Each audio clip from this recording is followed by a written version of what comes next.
My last video about Infinity Nikki was all about my obsession with its photo mode, and in the comments on that video, another excellent cozy game YouTuber called Cozy Game Studio told me that the trans perspective on Infinity Nikki could potentially be helpful to a lot of people. And so, on that note, I'm here to offer my perspective as a trans woman playing this game, although I expect that this will be more informative to people who are not trans women who play cozy games, because the appeal of this game is apparently as obvious as anything ever has been to trans women who play cozy games. And I say that because I showed the photos I had taken in-game to the girls in a certain Discord, and every single one of them had downloaded the game by the end of the night. And I can't get these girls into anything, usually, unless I make a fully fledged video explaining all of the appeal of it to them. I was blown away. Several people raced past me and beat the story mode in like a couple of days. A whole new channel got created in the Discord server just for posting about the game. Now look, obviously Infinity Nikki is aimed at a much larger audience than just trans women, although I think it's also fair to say that it is at least one of the most obviously feminine targeted adventure games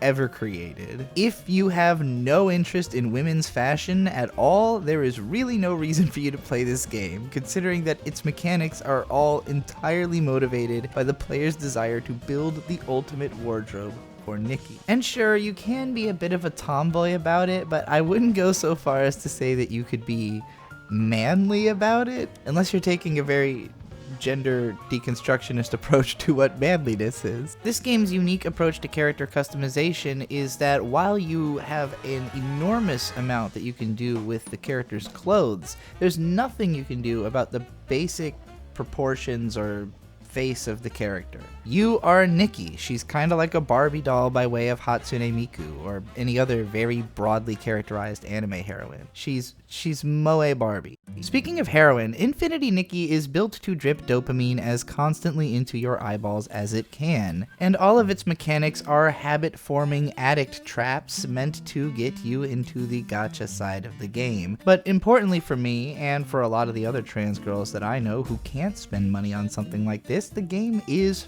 free as a baseline. And you can collect so much stuff in-game that you'd have to really exhaust it pretty heavily to reach a point where paying money was necessary to make things happen faster. Personally, I have a hard time even paying full price for cheap indie games. I'm not at much risk of spending money in this game, but several of the girls that I got into the game have already dumped quite a bit into building their aspirational outfits. I hope you're listening, Infinity Nikki Partner Program personnel. I should be getting paid to talk about this. I'm not sure how much of the appeal of this game to trans women is unique from the appeal to cis women in particular, since most of my whole generation is equally broke and equally insecure in the state of our real-world appearances. But I do think that the gameplay, standing apart from previous games in the Nikki series, does have something to do with girls like me finally giving the series a look.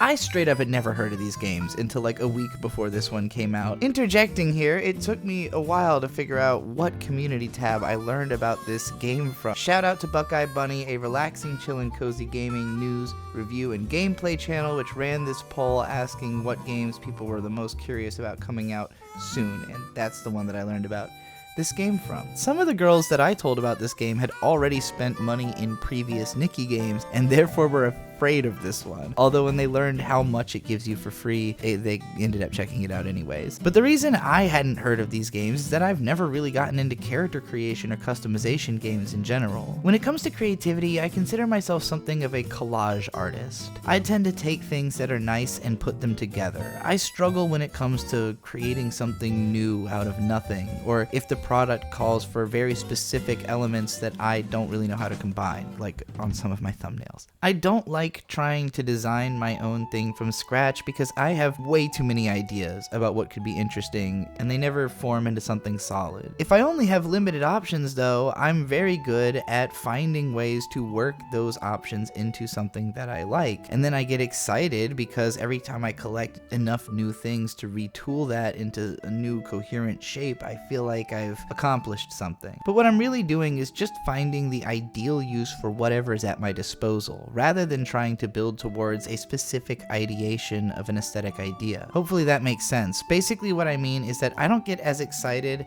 by seeing something like a complete dress and wanting to find all of the parts that I can to make that dress, as I get excited by finding just 20 unique objects and then realizing that by putting 8 of them together I can make a cool outfit. Importantly, Infinity Nikki isn't just paced like a real-life adventure in building a wardrobe, but it also plays like a Nintendo game, which is pretty tremendous to someone like me who grew up playing stuff like Zelda, Mario, Pokemon, and Animal Crossing, which this takes obvious inspirations from, along with other newer stuff that I also love like Elden Ring and Black Desert. A lot of these games were crucial in creating the modern landscape of video games, which has women dumping money into Genshin Impact en masse because Link was a cutie and Zelda was a badass, and Pokemon let you be a girl since Gen 3, and Animal Crossing was always more popular with girls than with boys. And all of this created a world where an adventure game can be just whole-ass girly and still count on getting enough players to compete with the less gendered games like Wuthering Waves or whatever else it's comparable to. This is my first one, personally. Chances are, if something appeals to women, it's going to appeal to trans women, unless it specifically gives off the energy that it was made to be exclusionary to them in specific. Infinity Nikki has such a ridiculously warm-hearted perspective as a game and enough queer coding in it that it's impossible to imagine it being transphobic.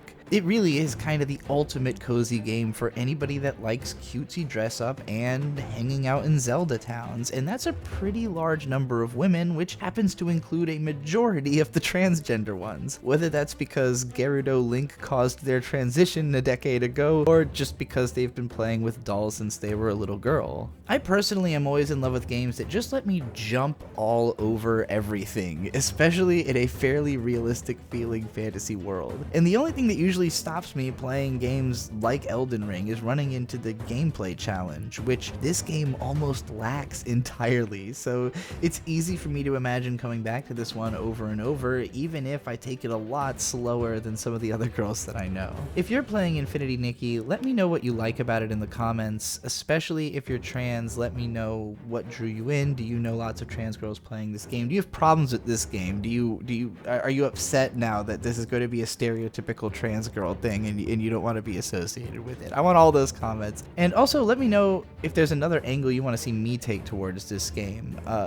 I have lots I could say about it, but I don't know what people want to hear the most. So, if you want more like guide type content or more analytical stuff, let me know. I've been Vera Bomber Girl Bradley with Cozy Queer Gaming, and you can find me on Blue Sky and on Substack using the links below. Keep cozy and cuddle on.